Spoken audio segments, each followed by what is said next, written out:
Hi, I'm Melissa Nadworny, and this is NPR's Book of the Day.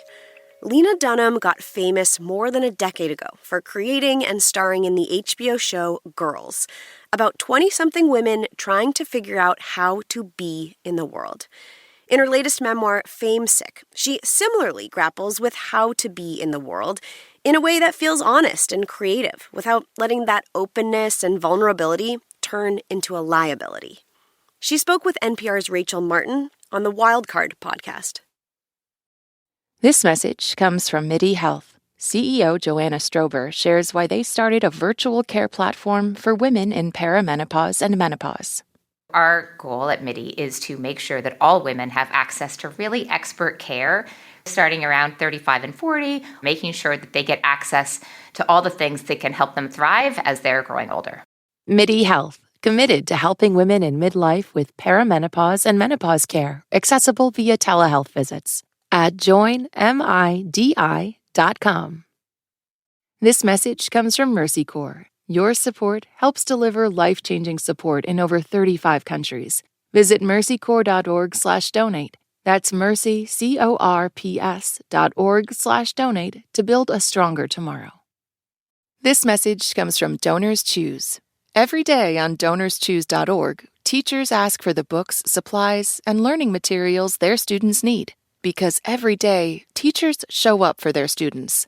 But who's going to show up for teachers? Because appreciation shouldn't stop at thank you. It means taking action. Books for the classroom, supplies for students, support teachers can count on. Show classroom heroes the appreciation they deserve. Donate today at donorschoose.org/local.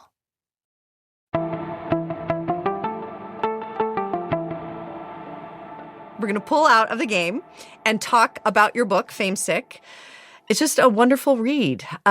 So let's get into some of the themes in it. First, the time band, because this is about a particular decade, right? Of your life? So the book basically goes from 2009 to 2021, but it really focuses on the kind of period between 2010 and 2000. It's sort of like there's a little precursor in 2009, a little coda in 2021, but it's really about that decade between. It's really about, what do we call 2010 to 2020? Was it it's not the aughts. What do we call that?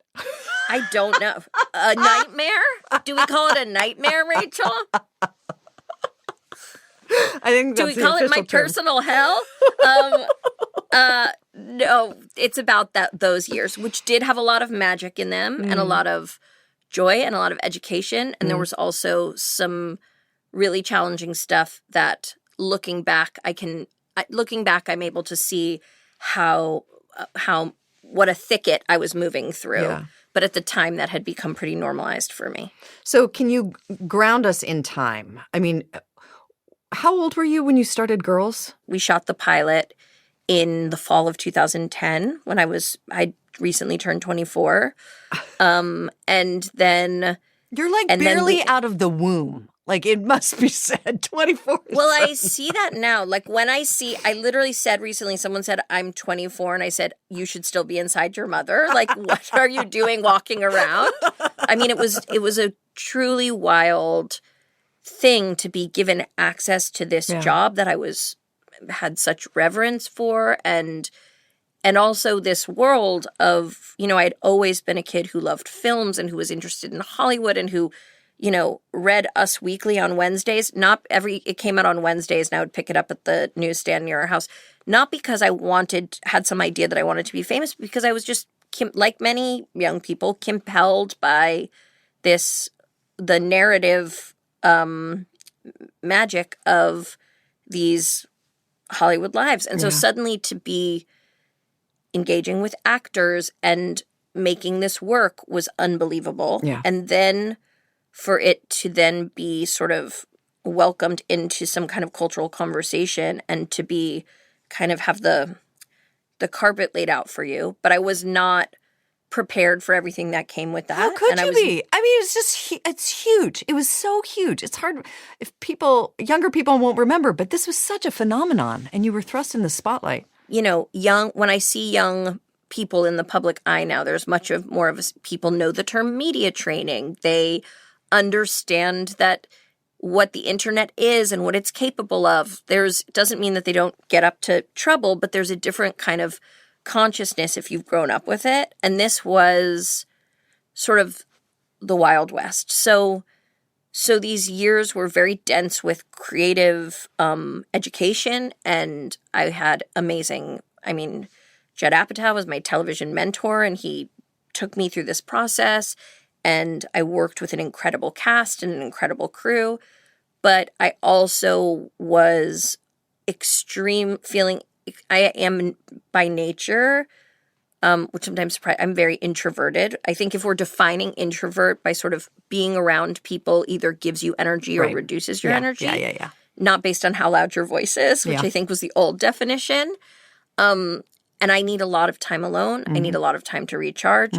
And I also have chronic health issues that I've had my whole life that I didn't have any language around because we know that especially for women, the delayed diagnosis for so many of these things is huge. So all of that was hitting at the same time. And so the book is a lot about grappling through this, and there's a lot of comedy to it because it's funny to be, standing at the Met Gala unprepared or talking to Barbara Walters about anal sex or whatever may befall you. But there was also a lot of pain and confusion and fear. The way you write about your castmates from Girls in the book is so lovely. I mean, it wasn't just a regular work relationship or even regular friendships. It was such an intense bonding experience that you all had. It was beautiful. I feel like they'll be my sisters always. There are things I experienced with Sasha and Jemima and Allison that no one else will ever understand. But when we were together, you always knew that there was a hand that you could reach over and squeeze. You always knew there was someone's head you could put your lap you could put your head in. Or I like head the other you could way. put your lap in.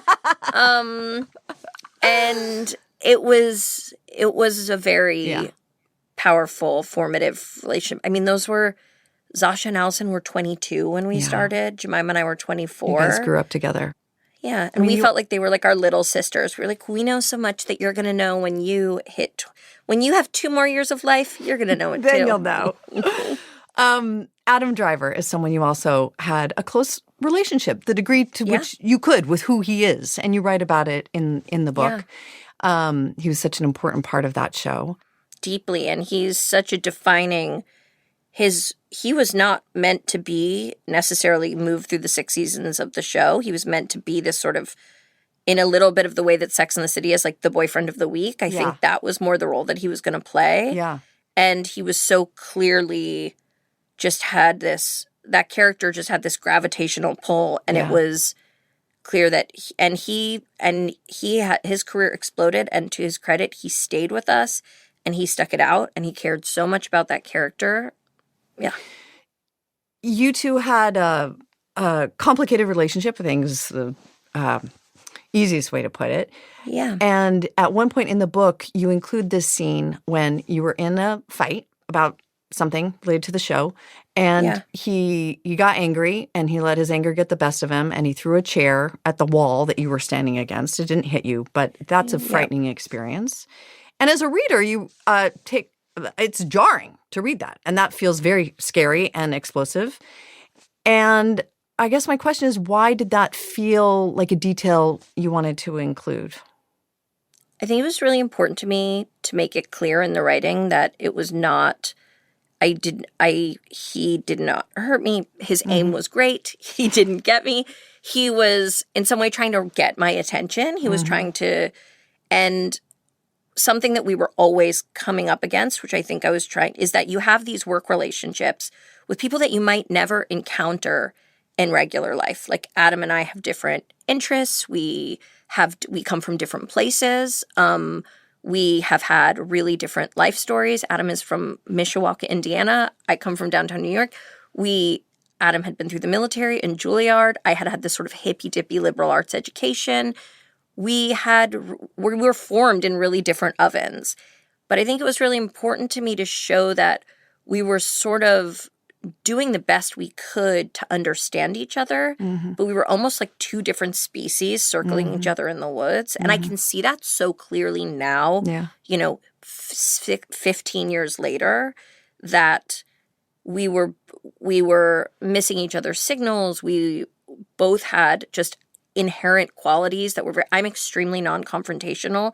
I will do anything to keep it sweet. All my confrontation, I can do it on camera, but off, it's very hard for me. Yeah. And I think sometimes that surprises people because my writing is considered provocative or intense, and he was someone who thrived on like honesty and intensity. And he also was someone who needed a lot of space. And I was somebody who felt like, we should all be besties at the slumber party. Yeah. And we were clashing. And so I wanted to find a way to talk about that. And I felt like that particular incident made it very clear sort of how deep at times the frustration ran on both ends. But then there's also a scene later in the book when the show ends and we're hugging and we're crying, and he kind of said, I sort of apologized to him for, I'm sorry for any times I misunderstood you or for any times that I didn't give you what you needed, and him sort of saying it was all as it was supposed to be. And he was in Star Wars, so he gave me that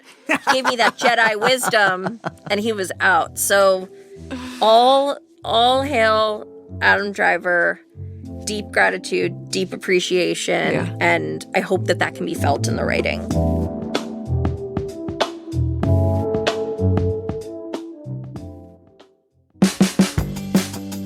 Thanks so much for listening. If you like this conversation, I would recommend my episode with the creator of another hit HBO show, Issa Rae. Issa and I talk about the impressive career moves she has made since creating and starring in Insecure, and she tells me about the fateful Paris trip she did not end up taking. Check it out. This episode was produced by Courtney Theophin and Lee Hale. It was edited by Dave Blanchard and mastered by Becky Brown. Wildcard's executive producer is Yolanda Sengweni, and our theme music is by Ramteen Arablouei. You can reach out to us at wildcard@npr.org. We're going to shuffle the deck and be back with more next week. Talk to you then. This message comes from Integrative Therapeutics, makers of Cortisol Manager, named Best Overall Ashwagandha Supplement by Vogue. Use code STRESS2026 for 20% off of Cortisol Manager on Amazon.com. Ever feel like there's always something new that everyone's talking about? Ever feel like you're always out of the loop? Over at Pop Culture Happy Hour, the roundtable pop culture podcast, we've got you. Every episode, we discuss everything. Movies, books, games, and shows, so you'll never feel like you're missing any part of the conversation. Listen to Pop Culture Happy Hour only from NPR, wherever you get your podcasts. This message comes from Capital One with the Venture X card. Earn unlimited double miles, a $300 annual Capital One travel credit, and access to airport lounges. Capital One. What's in your wallet? Terms apply. Details at CapitalOne.com.